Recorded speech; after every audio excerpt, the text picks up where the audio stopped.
I was working with before that one of her shows was interviewed, and He's a comedian though. yeah, we used to joke around the show all the time. Oh, did we? Didn't we not? And then he went on her show, and she asked about me, and he's like, "Oh, I hit that. That how you think she got her job?" Ooh. And the hit that part, you know what? The hit that part didn't really. It wasn't that offensive to me because we used to joke around about it anyways. Like we used to like making people think it could have been, but it was when you came from like the whole "that's how she got a job" thing. Because I think as Yeah. women we're constantly questioned about how we got our jobs where men don't. And that's true. And listen, with the whole Claudia thing too, the reason why her name came up was because he told me, I think he was like, "Oh, you're a very, pretty woman," or something like that. And I was like, "Yeah." And I was like, "You work with Claudia Jordan, and she's beautiful too." That's how it even came up. And Mm-hmm. then he was like, "Oh yeah, she got a job. I hit that." But he's a comedian, so at first I'm like, "Okay, where's the punchline?" Like, huh? And then there was none. He was like, "No, I really did." And I was like, okay." And then we just changed the subject. But I was like, "Oh shit!" Like, I don't know if that was a joke but I guess it was intended to be a joke, but taken out of context again, if you were there, or if it was on your show, people would get it. But if the Yeah. people hadn't heard it, they might not understand that he's trying to be funny. So Claudia, when you was on the show with him, did he kid with you about that on the show? Make that type of comment? Yeah, we joked about that all. Yeah, we joked about it all the time. Like I said, I don't. What was the The, difference? Yeah, that's what I'm saying. What was the difference? yeah, the saying, like I said, the saying "I hit that" is not. You could say that. Like it was funny that Right. part, but when you followed up with how you think she got her job. So he never said that while you guys were on the show together. That's why you're here. Like he wouldn't say like, No, no, no. So listen. I'm a big girl. I can hang with the best of them, and I have.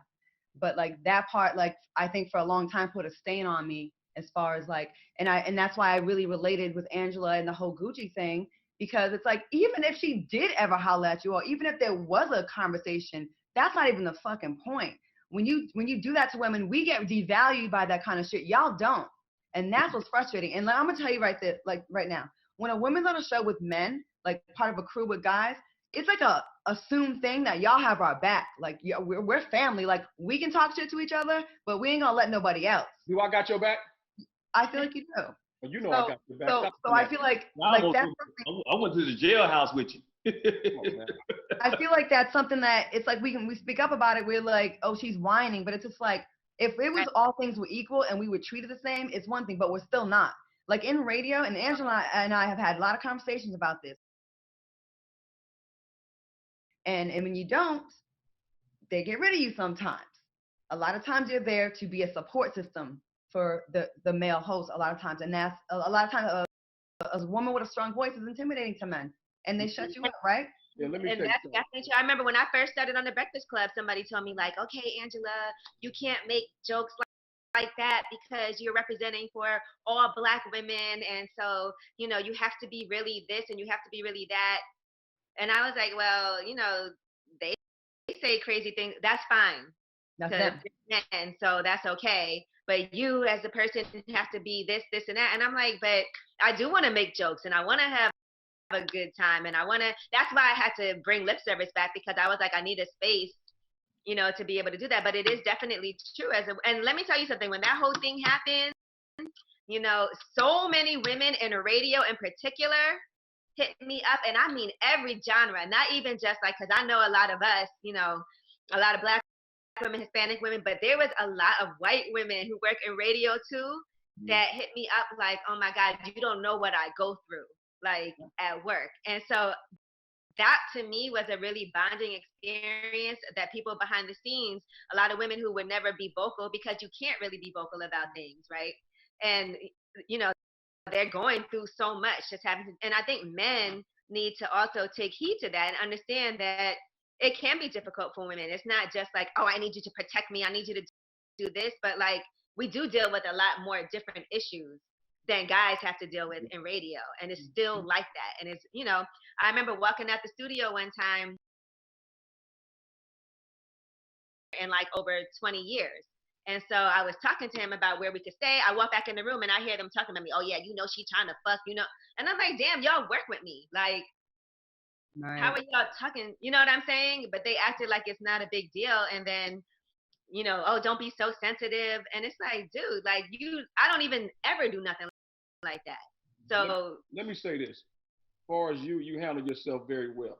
And for a man not to stand up for you in that situation, to me, where I come from, you a suck ass nigga. Because at the end of the day, you don't let no man with a people that's all men in the room talk to a woman like that. Because at the end of the day, she can't defend herself. She can't fight no man. So if a man's not sticking up for her, taking up for her, and you got two dudes you work with all the time, to me, you just a sucker.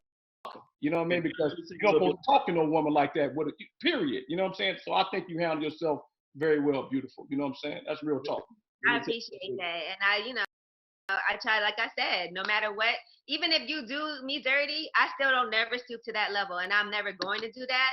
That's just not who I am as a person. I believe in, like, whatever is your karma will be your karma. I'm just going to do me and, still always have, like, really high values, really high morals, and not misrepresent. And I think people try you.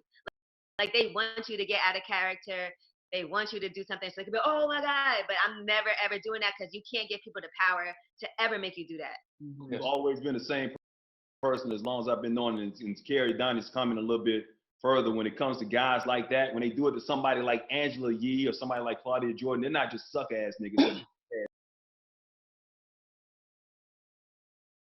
Don't be wrong with you. But won't tell you. That don't mean they want to come sleep with you. What tell you at? Let's go have a drink. That don't mean a lot of women that ask me what hotel you at, because they know I like to spoil, and they bring all their friends over. We have a bunch of drinks and we have a lot of fun. It's not nothing wrong with asking you what hotel you at. But it also just caught me off guard. I was like, what a weird thing to just, like, random. It's not even like you said you hit it, you did it. Like, you really said, like, however long ago you couldn't remember nothing that happened last year, but you remember however long ago you said I hit you and asked you what. I'm like, that's crazy. So how do you women feel when a man calls and say, what hotel you at? How do you women feel if we do that? I'll wait till the next day and be like, oh, I just saw this now.